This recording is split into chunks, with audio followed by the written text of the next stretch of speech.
Hello everyone, আসসালামু আলাইকুম। সবাই কেমন আছেন? আজকে দেখেন কতগুলো মাছ চলে এসছে, কাটা মাছ। এখানে কতগুলো ডিম দেখেন, 1 কেজির উপরে হবে ডিমগুলো।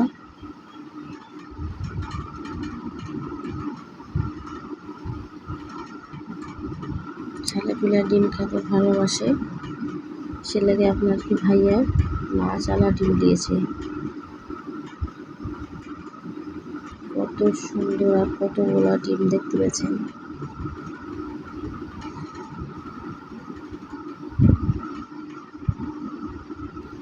আর এই যে মাছ, এখানে দুইটা মাছ আছে, কাতলের মাছ কাটিয়ে আনা হয়েছে বাজার থেকে। একদম টাটকা তাজা মাছ আজকে রান্না করব।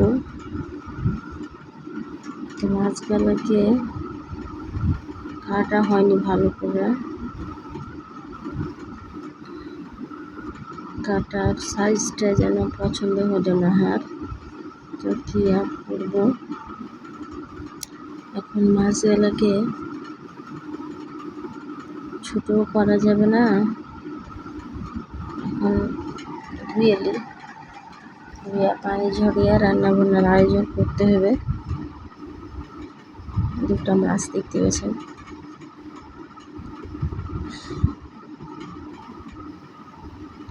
এর আগে মাছ কাটে নিয়ে এসেছিল, কিন্তু এতটা খারাপ নয়। এবারের মাছ কাটাটা কিন্তু খুব একটা ভালো হয়নি। তো যাই হোক, কি আর করার। সব মাছগুলো এখন আমি ঝাঁকাতে করে সুন্দর করে ধুয়ে নেবো। ঝাঁকার নিচে দিয়েছি গামলা আর উপরে ঝাঁকা, তাহলে মাছগুলো ধুতে সুবিধা হয়। মাছ ভালো করে না ধুলে, মাছের মাথার ভিতরে এগুলো ভালো করে না ধুলে কিন্তু ঝামেলা, দিতে লাগবে, ময়লা থাকে। সে লাগে মাথাগুলো আগে ভালো করে ধুয়ে নিয়েছি।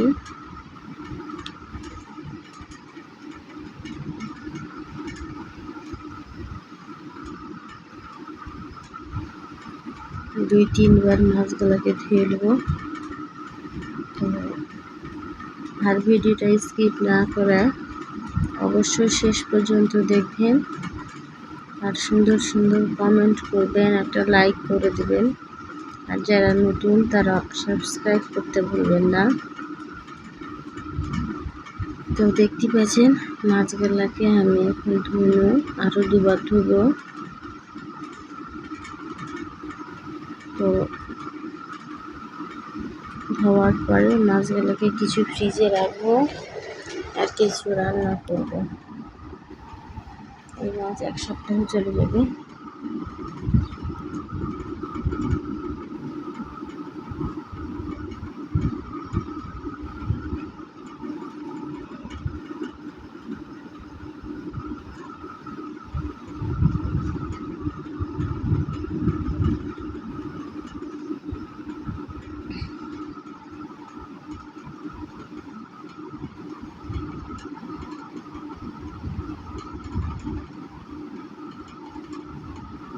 ভালো করে ঝাঁকিয়ে ঝাঁকিয়ে মাছগুলো ধুয়ে পানি ঝরাতে ধুয়ে দেবো। এখন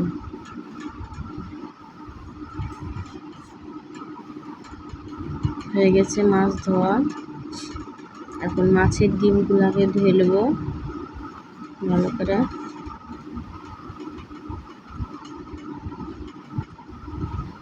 এখন কিছু মাছ ফ্রিজের জন্য দিয়ে দিন, আর কিছু রান্না করবো।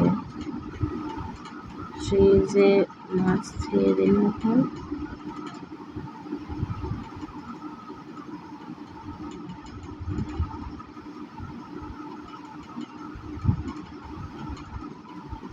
এই কয়টা দিয়েছি, রান্না করবো সে লেগে রান্না করে চলে এলো। লবণ হলুদ মাখে রান্না করতে চড়িয়ে দেবো।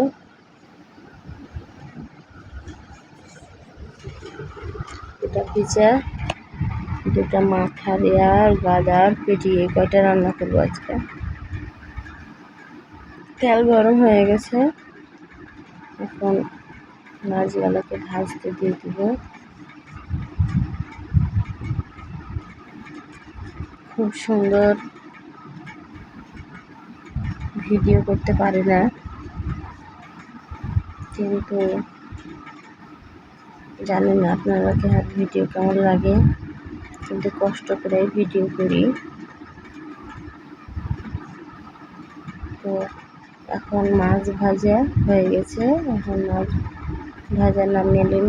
এখানে দিয়ে দিয়েছি পেঁয়াজ, আদা, রসুন বাটা সব কিছু। এই মশলাটাকে ভালো করে কষিয়ে নেব। কষিয়ে নেওয়ার পরে তখন সজনে ডাঁটা কুটে ছিলে খেয়েছিল, এটা দিয়ে মাছ রান্না। আর এদিকে মাছের ডিম ভাজি করছি, তেল দিয়ে ভাজেছি। এর আগে আপনাদেরকে আমি দেখাচ্ছি মাছের ডিম কীরকম করে আমি ভাজি করেছি, এটা দেখাচ্ছি। সেটাকে আজ নতুন প্রথম থেকে দেখাইনি। চুলার একটা আলাদা সুখ আছে, যে জোগাড় করে বসলে দুদিকে দুটা তরকারি দ্রুত রান্না হয়ে যায়। পরিমাণ মতো পানি দিয়ে দেবো। পানি দিয়া তখন পানিটা ফুটার অপেক্ষায় থাকবো, ঢাকা দিব। ঢাকা দিয়া এই যে পানি ফুটতে লেগেছে, এখন আমি ভাজা খেয়েছি মাছগুলা দিয়ে দেবো।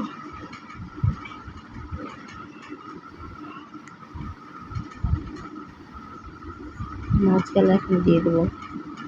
সজনে ডাঁটা দেওয়ার আগেও মাছ ভাজা রান্না করেছি, আপনাদেরকে ভিডিও দিয়েছি। তো আজকে টাটকা মাছ, টাটকা সজনে ডাঁটা, সেটাকে আবার রান্না করলো।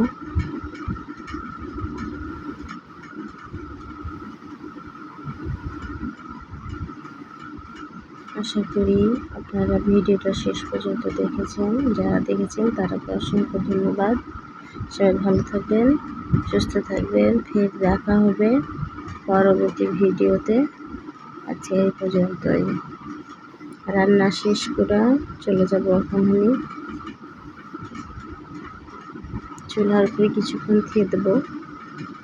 খাওয়ার পরে তখন তরকারিটা নামাবো। তাহলে কী হবে, ঝোলটা কম থাকবে। ঝোল বেশি থাকলে কিন্তু ভালো লাগে না সজনে ডাঁটা দিয়ে রান্না করলে। দেখেন কত সুন্দর কালার আসছে। এখন পরিবেশন করে দেখা।